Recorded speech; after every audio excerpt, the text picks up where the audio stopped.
Welcome to the BatFlipbombs podcast. We're back here with episode 4. We're doing it remotely. I'm in Cookville, Connor's in Nashville, so we're gonna get this rolling. Again, we're gonna start off like we did last week with some news. First thing we're really gonna talk about is Florida Miami. That series. What'd you think? I know you didn't really watch it, but what'd you think? After kind of looking at the scores and stuff after following the first game, I was pleased because I picked Florida. So Of course. I was pretty pumped when Florida won the first game. Then I saw Miami won the second game, which isn't necessarily shocking in my opinion, considering the fact that that rivalry is always really good. And I'm glad to see Florida come out on top.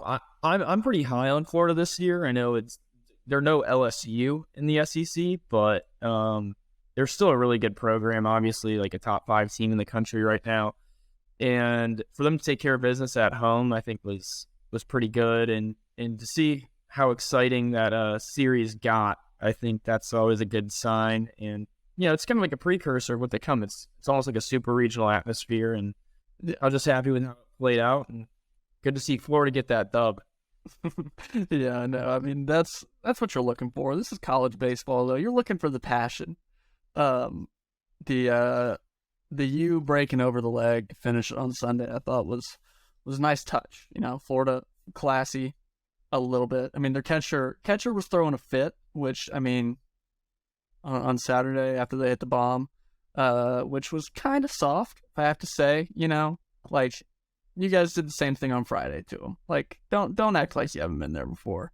But I thought overall that was a really fun series to watch. Florida looks legit. I think they might, talent-wise, I think they're up there with LSU. I mean, hey man, they got Caden Fisher, so yeah, Cade Fisher's legit. I mean, freshman, lefty, pumping. The what's the dude's name that transferred there from Southern Miss? Oh, I forget. Pitcher. Waldrop. Hudson Waldrop.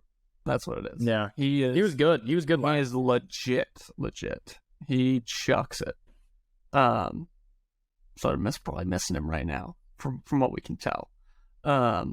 But yeah, I thought overall it was good. So then we got South Carolina Clemson, which honestly Clemson, one of the first ones, shocked me. But yeah. Honestly, as you know, I think I don't know if I've talked about them enough to you, but I do think that South Carolina is a lot better than what people think. Yeah.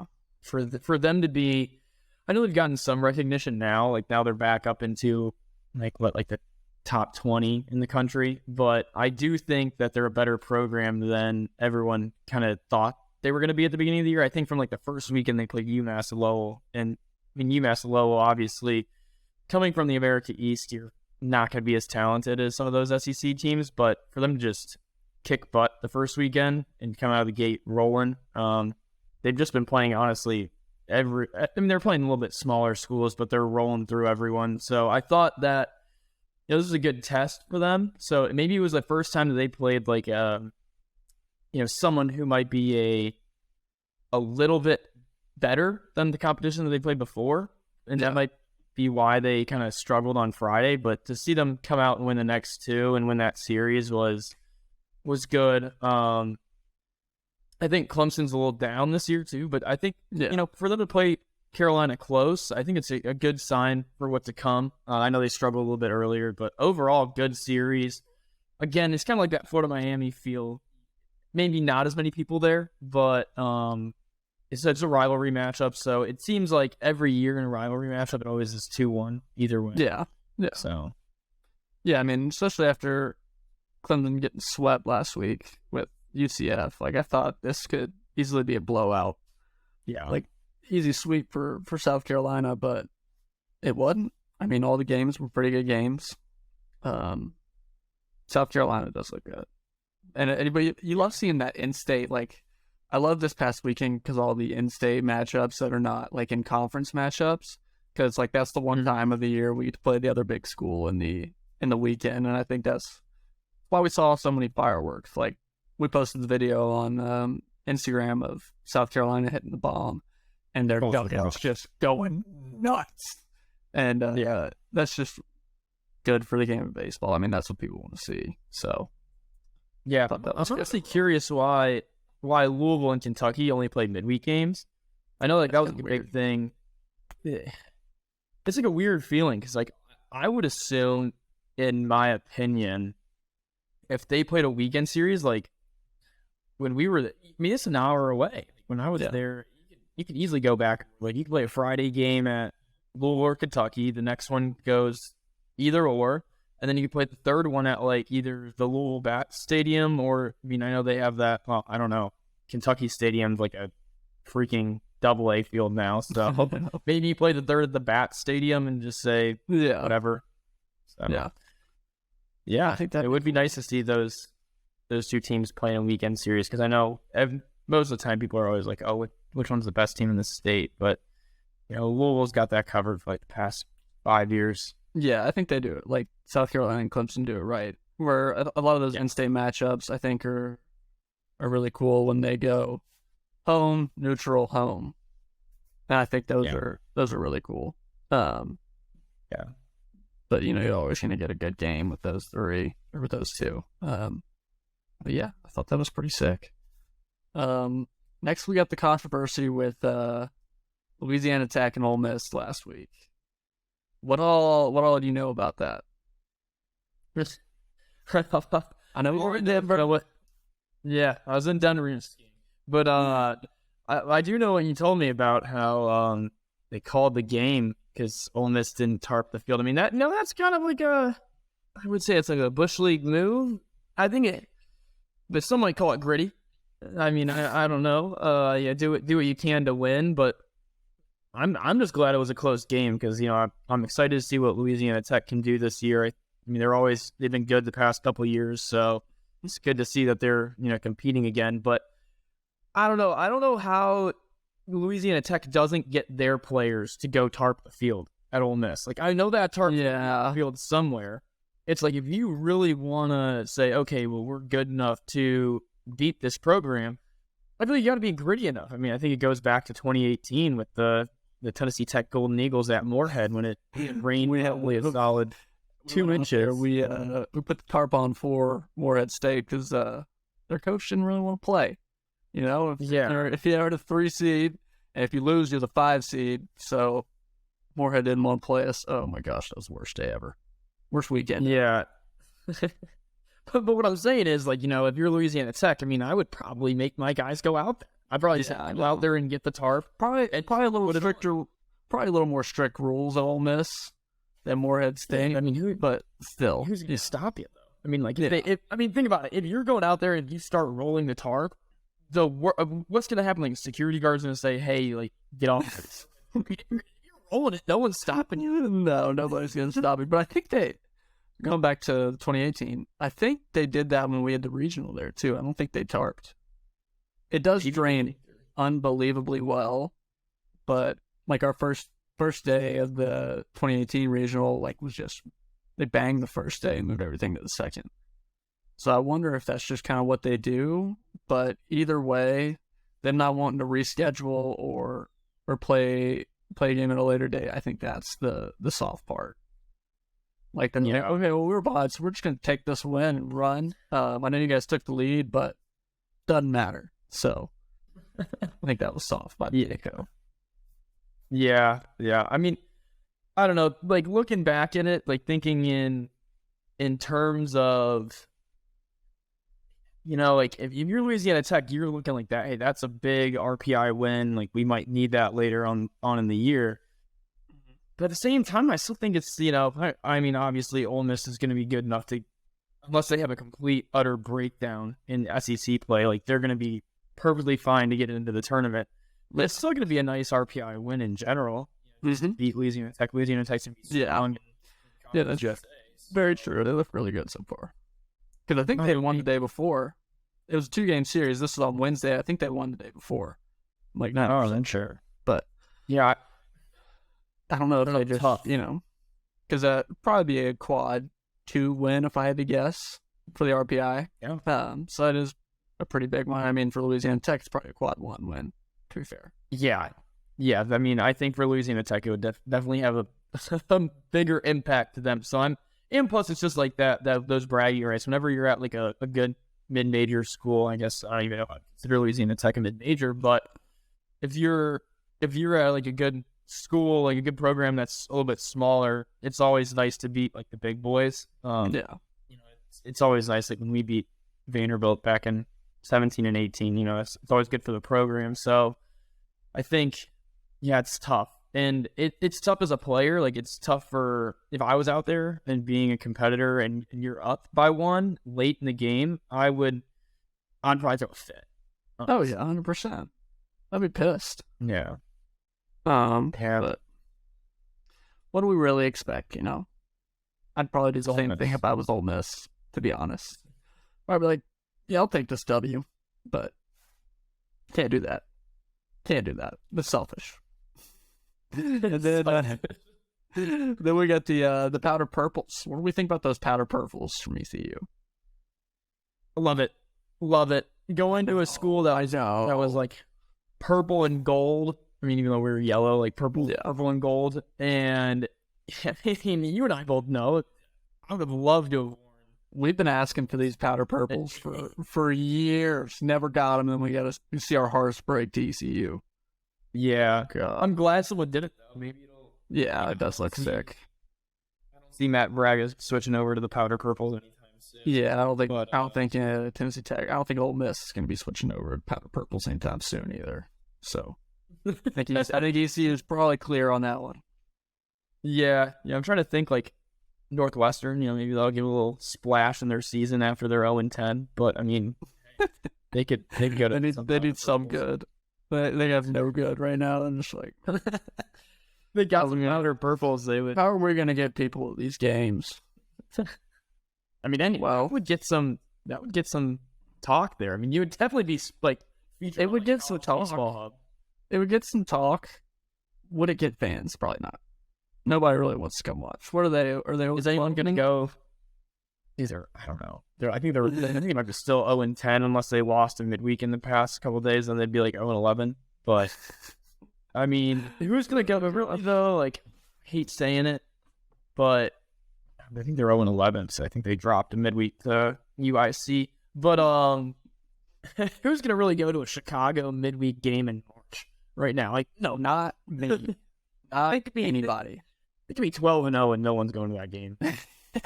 You're probably right.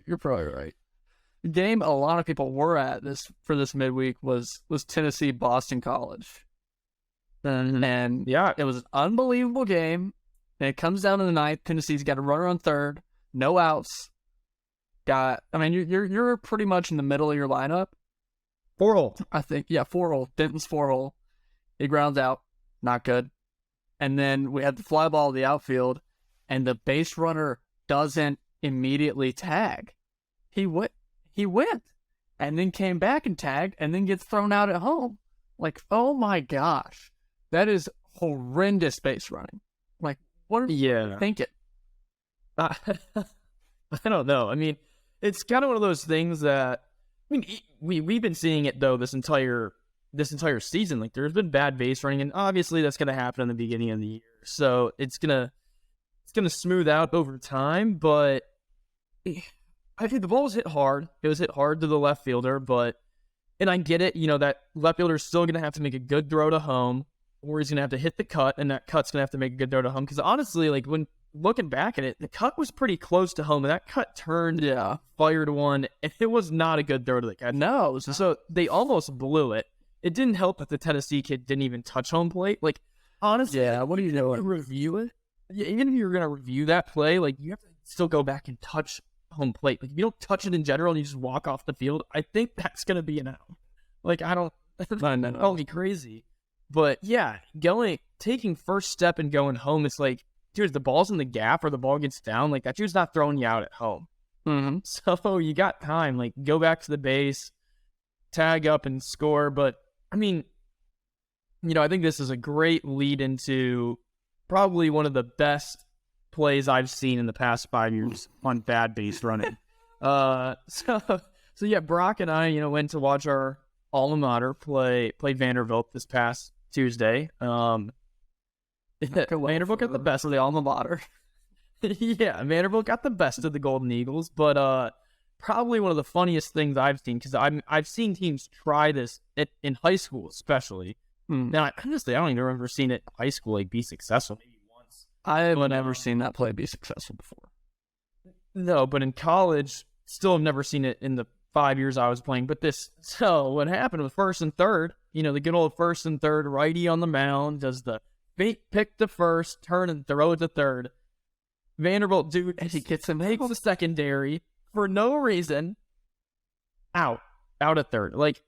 And what wasn't there one out? I think there was one out. Yeah, there was one out third. Or there might have been. Yeah, there was either one out or no outs. I can't one. imagine how Corbin was feeling right then. Like, how do you not just absolutely lose it on your dude right there? That's where someone like. I was like me, I would have had a tough time. I would have been. Yeah, I would have had a tough time doing that, because I don't see how it works. I'm sure in someone, especially in Corbin's situation, where he's seen way more college baseball games than we've seen. Yeah, and I'm sure that he's probably just like, how did this just happen? I mean, wow, if that happened in an SEC game, like Game 3 Sunday, like 7th inning, 2-1 game, they're down. I don't know how you can explain that to someone. Like if you're the player, it's just awareness. I know, it's bad. Tough. That's bad. Tough. I bet the Vandy boys were doing some base running on. Well, I guess not even on Wednesday, because they had the 17 inning. Oh my god, 17 inning game. What are we doing? That wasn't that. Hey, why? The pitching staffs. Pitching staffs in that 17-inning game, because it was a 2-1 game. Yeah. Wow. That's impressive, especially beginning of the year. I think I don't know what's more impressive, honestly. I mean, obviously you're going to go Evansville pitching staff to holding Vanderbilt to 2 runs in 17 innings. But obviously, like, Vanderbilt's hitting is kind of like their low part this year. But, I mean, the fact that Vanderbilt had to run out guys for a midweek, the day before. And we saw they did throw like 2 guys. I mean, they threw like 6 guys. Mm-hmm. And then to be able to have the depth, I mean, I guess, yeah, they're playing a mid-major, but I mean, Evansville is a solid program. I mean, yeah, they had high expectations going into this year in the Missouri Valley Conference, and to hold them to 1 run in 17 after you just threw 6 guys, and those arms were legit. Yeah, like they threw a kid that was their Sunday starter. 2 weeks ago. I mean, it either probably got hurt, but. He still threw that game. Their starter was, 91, 92? Yeah. So they obviously have dudes to be able to throw that long in a Wednesday midweek game and to only hold the team to 1 run. That's incredible. Yeah, and I mean, you look at their past 3 games. I mean, they got the no-hitter on Sunday, 15 punch-outs against Tech on Tuesday, and then I think they ended up with 24 punch-outs and 1 run in like 17 innings last night. So I think Vanderbilt's pitching staff's feeling pretty confident right now. Yeah, if you're a Vanderbilt fan, I wouldn't worry about your pitching staff. It's more the hitting side. Yeah. But yeah, I mean, shout out Colt Taylor for the, I guess you want to put that 15 pick. Is that what we called it? I don't know. I was 15. Crap. Yeah. I don't think I've ever actually seen that done before in game. So then we'll talk about, show a little mid-major love. We'll go Florida Gulf Coast. Talk about the season they've had so far. Love it. Love Florida Gulf Coast. I mean, I had them at, I think I had them at number 1 in the preseason rankings. They're a great program. They returned a lot of players from the year before. Just the fact that they were able to, kind of like run through Hofstra, who Hofstra, in my opinion, they've started out the year slow in the Colonial, but Hofstra is not a bad program. They're going to shock some people when they get into conference play. I think they'll do just fine, probably finish mid to upper tier in that conference, but they swept them at home first week of the year. They lost to Indiana State by 1 in a midweek. They swept UMass Lowell, who the week before got their butts kicked by South Carolina, but they took care of business there. And then, went to Florida State and won the first two and almost had a chance to sweep. So I think it's a great start to their year. And I mean, if there's any indications on this, I mean, I think that the A's on, again, a very talented conference, to say the least, but I think they might have taken, over Liberty as the team to beat in that conference. And yeah, I'd say so. They're a good team. I think they're going to be able to hold their own against anyone this year. From what I've seen, their hitting's good and their pitching's good, so can beat anyone. And I think really from what we've seen in the A's side, I think it's really going to be Florida Gulf Coast, Lipscomb. And I think those two, I mean, Liberty's also obviously going to be really good. They got Horn on Friday, so they're probably not going to lose a lot there. But yeah, once you get his pitch count up and they just kind of got to get to the go in the bullpen against Liberty. Yeah, exactly. But Liberty's doing all right this year. I think it's out of conference play, so we're gonna see a little bit more once we get in conference and the pitch counts get a little bit deeper. So we'll see what their pitching staff's made of, because I think their bullpen was kind of shaky. So I agree. We'll see, but Florida Gulf Coast looks really, really good. Hitting looks good, pitching looks good, like you were saying. I mean, we knew they were good, but I mean, going to Florida State and beating them first two games, like no question about it. That's a pretty big deal, no matter what type of team Florida State is this year. Yeah, proud of the boys down at the coast. All right, now we got a new segment. We're both gonna pick two teams. Well, now we got a new segment. We have the fraud alert segment. Me and Connor are both going to pick two teams and talk about them, which we think have played well or like look decent so far that we think are frauds. Like, not going to be great, not going to give you what you need down the line. I'll allow you to go first, Connor. Yeah, so this is honestly a team that I wouldn't necessarily say has been playing great currently. I think their record kind of, says that they're a little bit better than what I think they are. But if you look at like their schedule and who they played and kind of the scores of those games, it might kind of paint a different picture. And I think that's North Carolina. I'm a little bit disappointed with them this year. They definitely had high hopes. You have Vance Honeycutt as your main guy, but I think they've struggled to start off the year a little bit. They're 10-3, so again, on paper, you're going to look at it and say, okay, that's not too bad. But I think if you look at the scores of their games and who they played, like they played at ECU. The second game got rained out, but they lost both games by 1. So, I mean, obviously, if you're losing to ECU, who's like a borderline top 10 team in the country by a combined 2 runs on the weekend, I guess that's not too bad. But you're North Carolina. You're supposed to be high up there. I think they were like a preseason top 10 team. So and Sunday was at home of that series. Oh yeah, it was. But losing a game to Seton Hall, who Seton Hall is not a great Big East team, and to have another close game against them was a little concerning to me. Now they're taking care of business on the midweeks, but I mean honestly, whenever you're playing like mid majors and in midweeks and you're a Power 5, like your arm should be able to kind of take care of those mid-major schools. But so they're doing well in midweeks.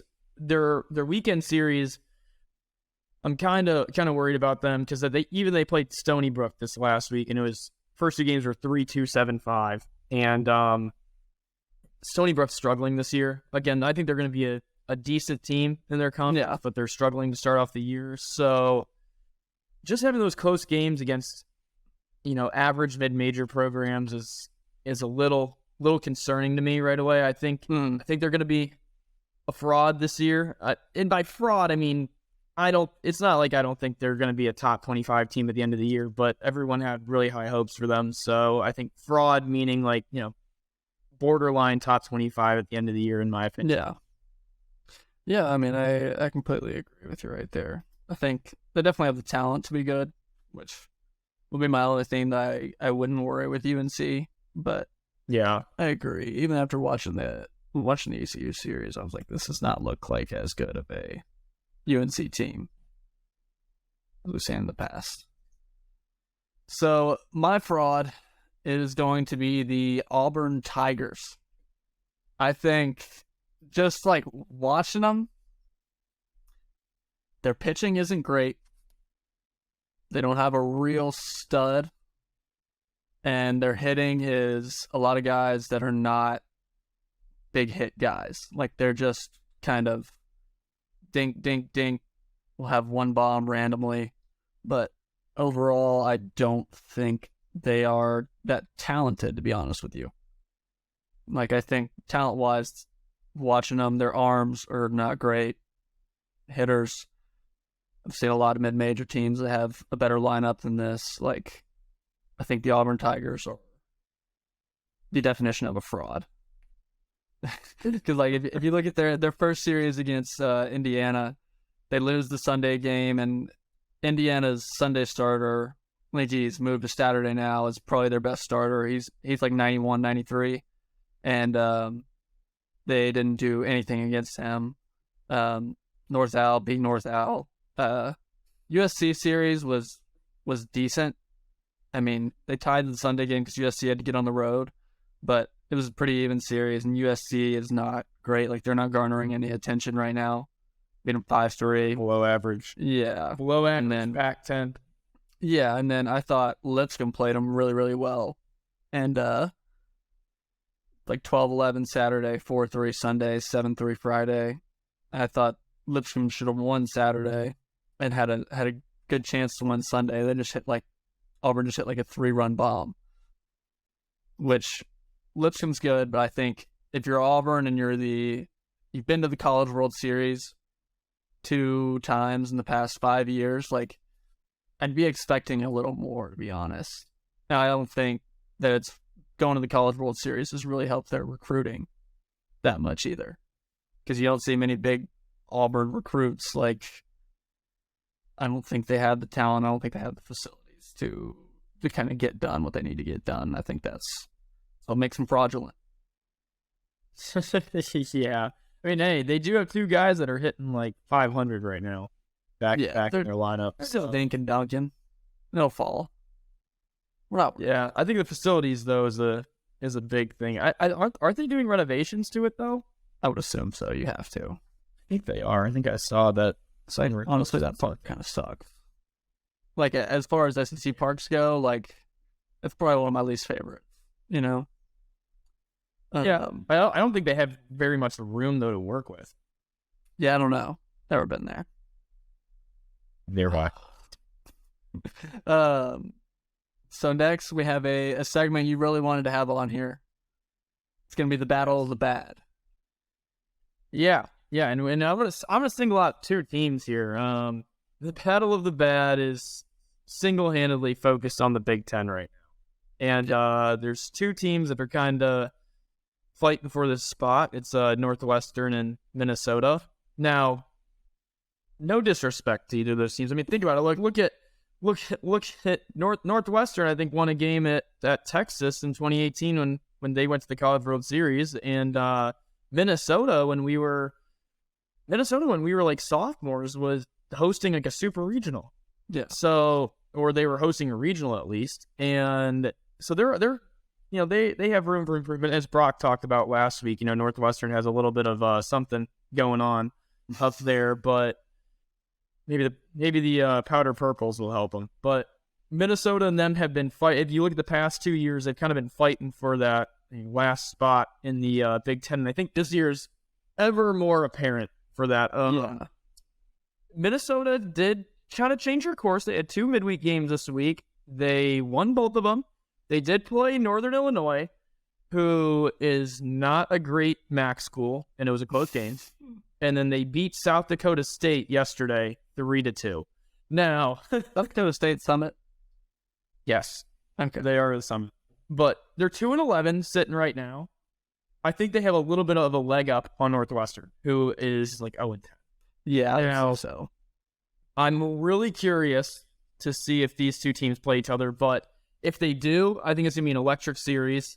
I think whoever loses that series is the winner of the Battle of the Bad. But I do think both teams have room for improvement. Obviously, Minnesota can kind of I think they have an easier way to get out of that slump. On, if they're like the worst team in the Big Ten, because it seems like those two teams are a significant portion below even the next to last place team in the Big Ten.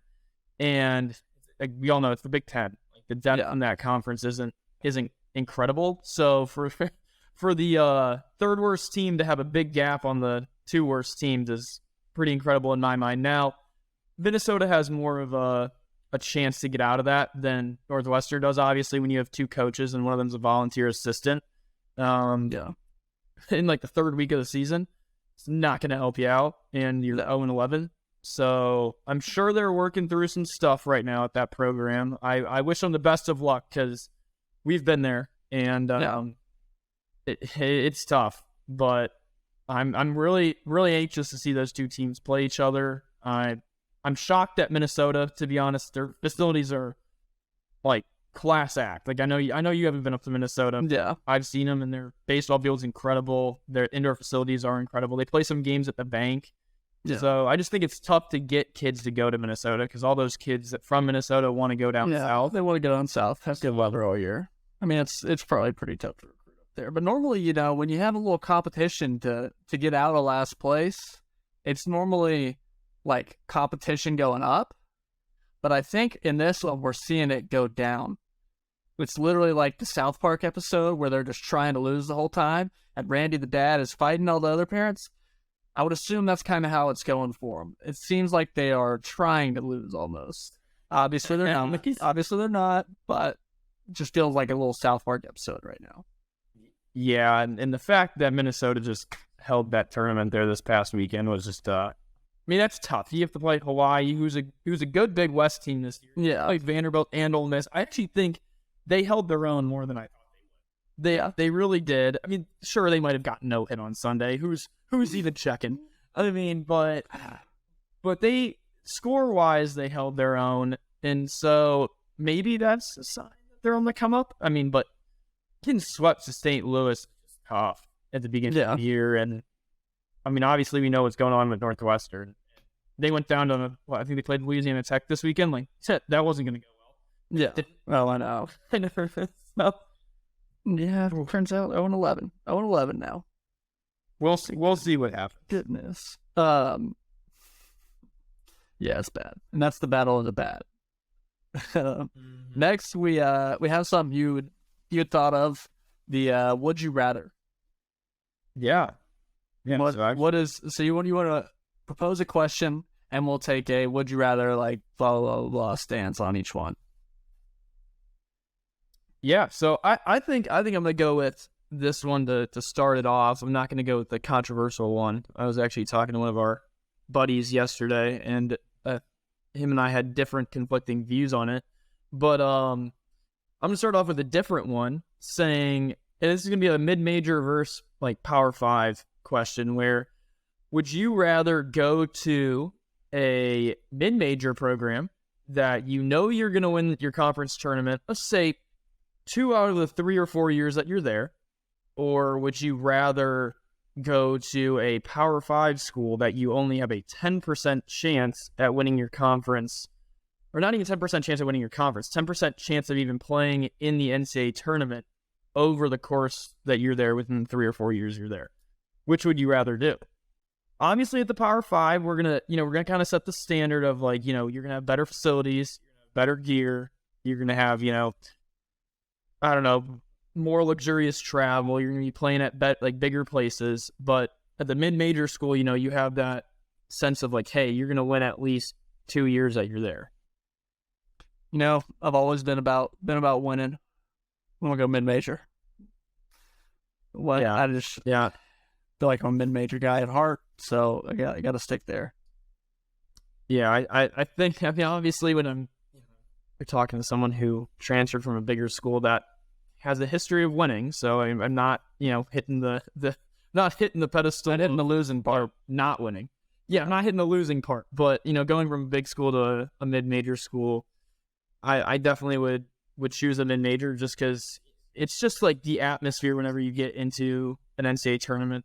I think that's really what you live for. I mean, at the end of the day, that's what's really fueling us, and just trying to get into the NCAA tournaments big. It's always the dog pile at the end of the year that you're looking to, Yeah. that the memories that you create. And I think that's just so much more important to me than like a piece of gear or facility.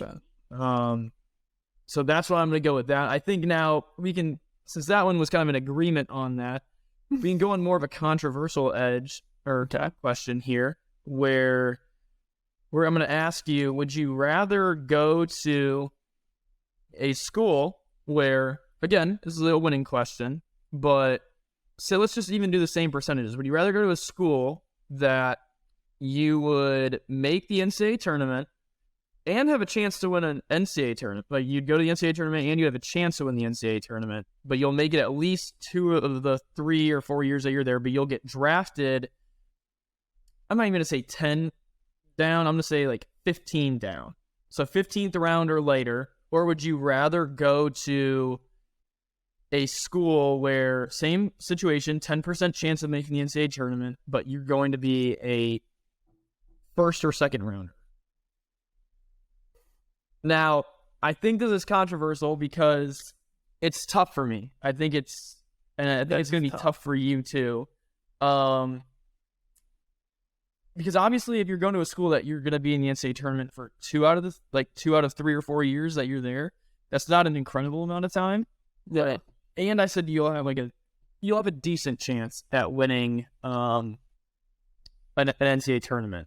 I'll have a decent. A decent chance. Not. What are we talking percentage wise? 25% chance. 33. It's 20. 30. Oh yeah, I'm taking that one easily. 33% chance that you're gonna win an NCAA tournament. Not when you're there, like the 1 year that you make, or one of the 2 years that you make the NCAA. Yeah.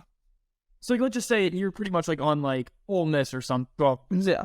Like let's say you're on Ole Miss. Like you're on Ole Miss and you have like, let's just say a 33% chance at winning an NCAA tournament one of the years that you're in it, but you'll be like a 17th round pick. Or would you rather go to a school like Boston College, but you're going to be a first or second round pick? I'm taking the championships, baby. I know the money. That's probably just me being dumb, to be honest. But I'm gonna stand my ground. Yeah, I'll take the championship. Yeah, I mean, I'm gonna just to cause some, argument here. The championship does sound nice, and like looking back at like my college career, like obviously I would choose the championship because I wasn't drafted, so I'm here right now. But and winning would have meant so much to me. But I think, especially me coming out of high school, 100% would have chose like Boston College. Maybe that's just a knock on me choosing a program or something like that. Maybe that's not what like a coach would want to hear. But out of high school, I probably would have chosen like the Boston College if I would have known that I got drafted in the first 2 rounds. Because honestly, like, what kid's dream is it to say, I'm gonna put an NCAA? You're still getting drafted. That's the thing. Like, you're still getting drafted like 16th round. You're just not like the guy. I don't need to be the guy. I just want to help my team.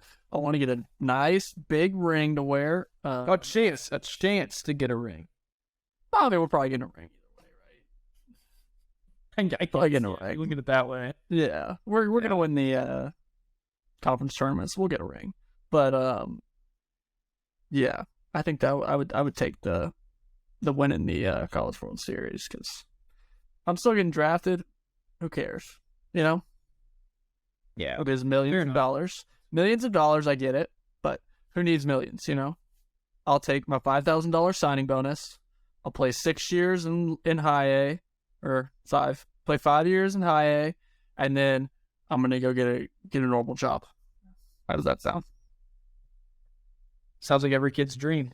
Then I'm gonna go be the bench coach for the Fort Lauderdale, whatever their team is, and I'm gonna live my life down there.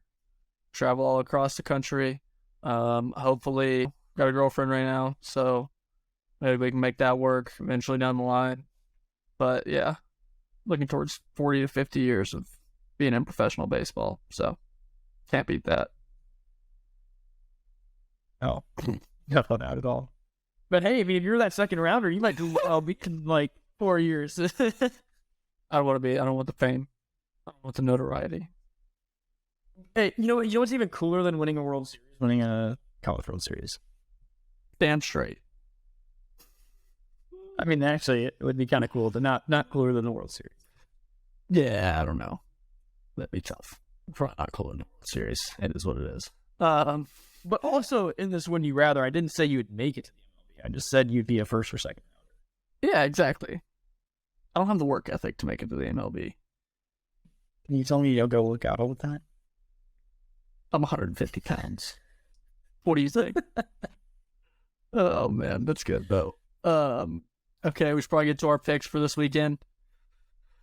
All right, so the matchups we got. First one we're going to talk about, gonna be Virginia versus UNC. Go.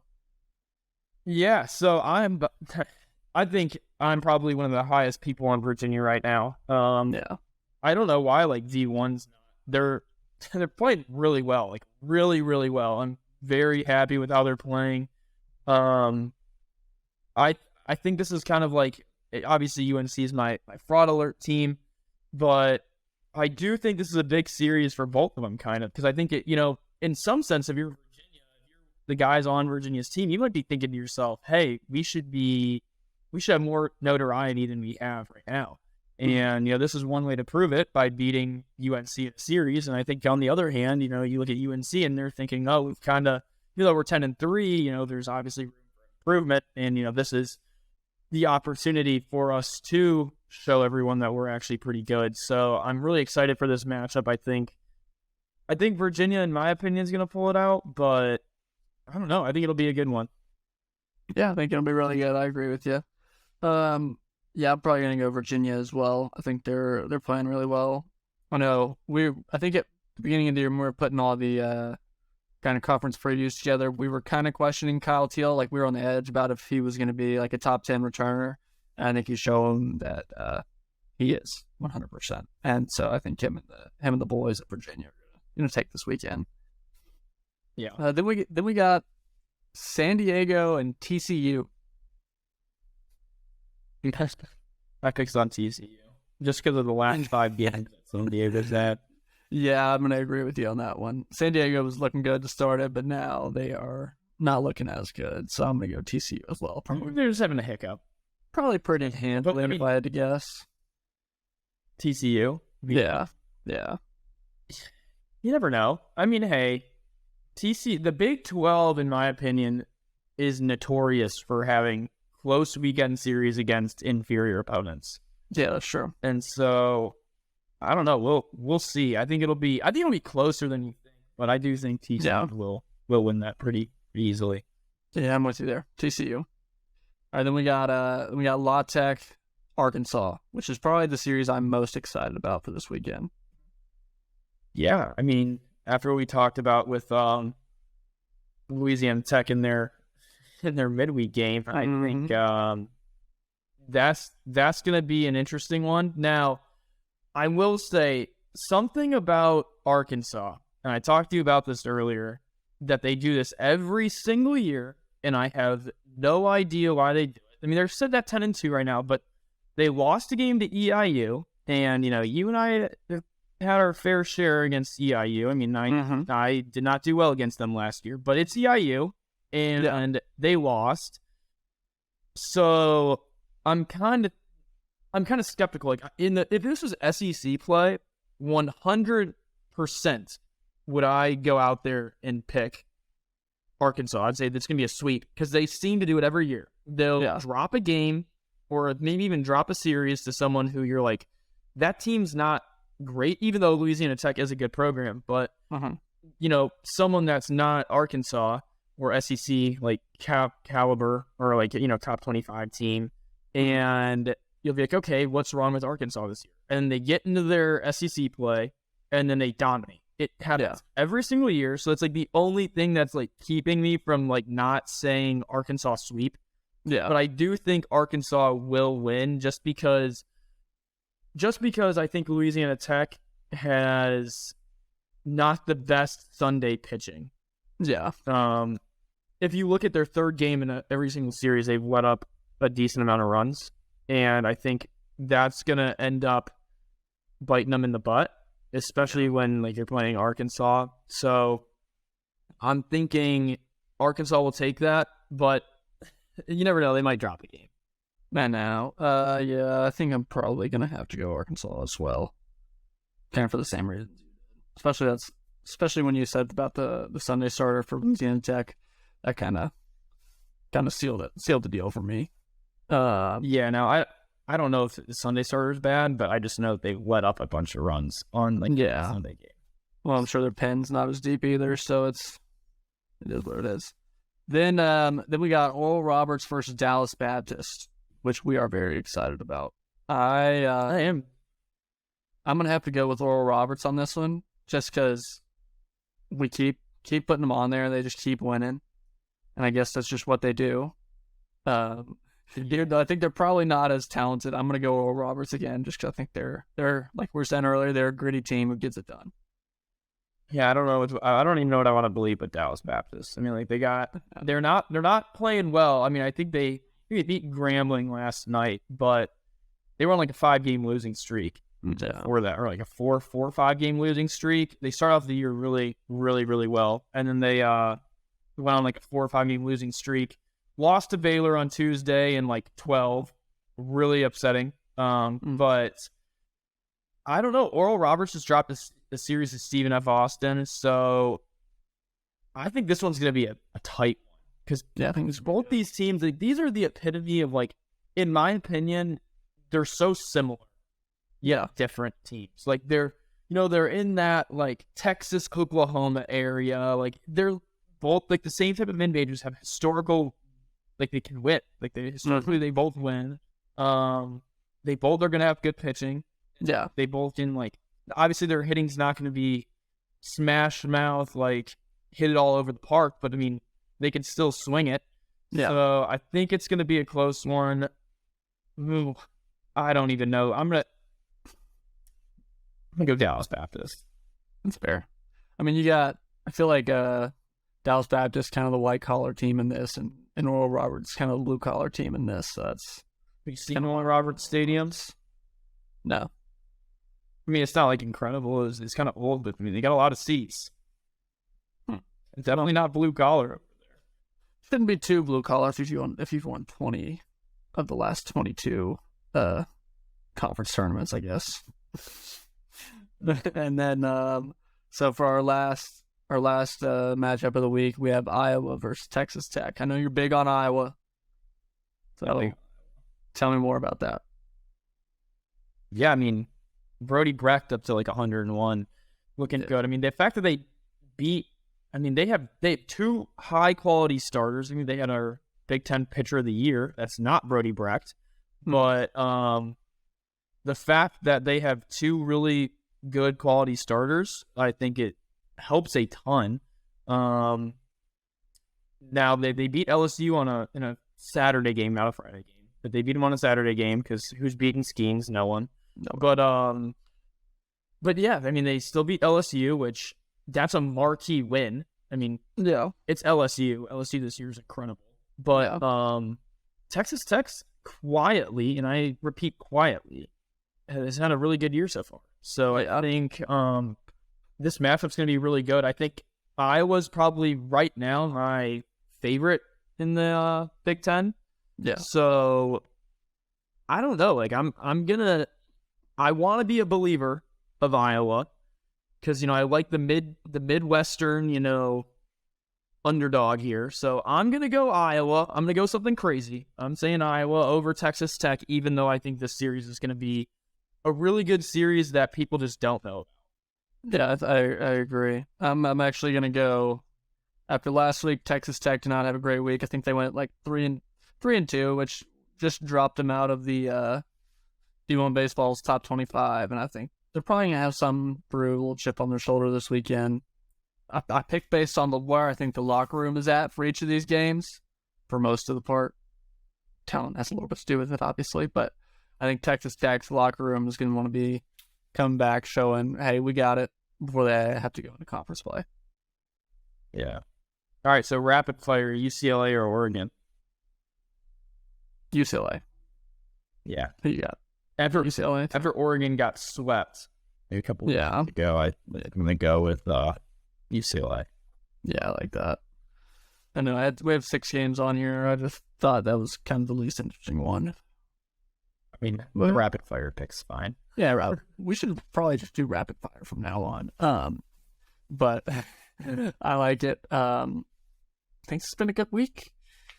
Of course, we had to talk about everything again. We had the Florida-Miami, unbelievable series, intense. Same with South Carolina, Clemson, Tennessee, Boston College. Tennessee showing again they have really bad base running skills, at least early in the year. That was really bad. La Tech, Ole Miss. Ole Miss is soft. I mean, like, I just don't know what else you want La Tech to do there. They did everything they could. Powder Purples, sweet. Florida Gulf Coast, nasty. Fraud alert, Auburn, fraud, no pitching.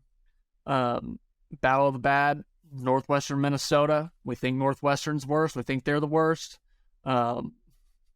Would you rather? I would rather win than money, I guess. Now thinking about it, when I say it like that, not a great decision. And then picks, I think we crushed picks on my side, at least. I don't know about yours. But yeah, I feel really good about it. I feel good about it. Dude, you know who is actually, I'm telling you, I hate saying it, but they're not that bad this year, is Ohio State. Really? I hate saying it. Have they played anybody? Yeah, they played they played in that tournament in Frisco, and they beat Mississippi State. They lost to Cal, and they beat someone else, and then they went to Grand Canyon, and they played Grand Canyon, and who was the other school? Or Grand Canyon Gonzaga, and they went 1-3, but they lost 3 close ones. That's not terrible. So I don't think they're going to be that bad this year. But yeah, they might not be saying that. Yeah, it's the Big Ten. The Big Ten rankings, dude. I thought Michigan's good, but Michigan's. It's almost like Michigan's a bipolar team. Yeah, I agree. They went up. Their record's not good, but it's they could beat some good teams, and then they lose to some teams that you're just these teams are okay, but not great. Yeah, I don't know. I liked how in fraud Northridge. I liked how in the fraud alert, easy opportunity would have been Mississippi State. And they've been playing so bad that it wasn't even a thought, for us. You can't even put Mississippi State they're not even a fraud because nobody thinks they're good right now. I should put Southern Miss. Dude, dude, I don't know what's going on with that team right now. Thank you, everybody. We'll see you back again next week. Don't forget to like, share, subscribe. We love doing this. We'd love some support. Thank you, guys. See you next week.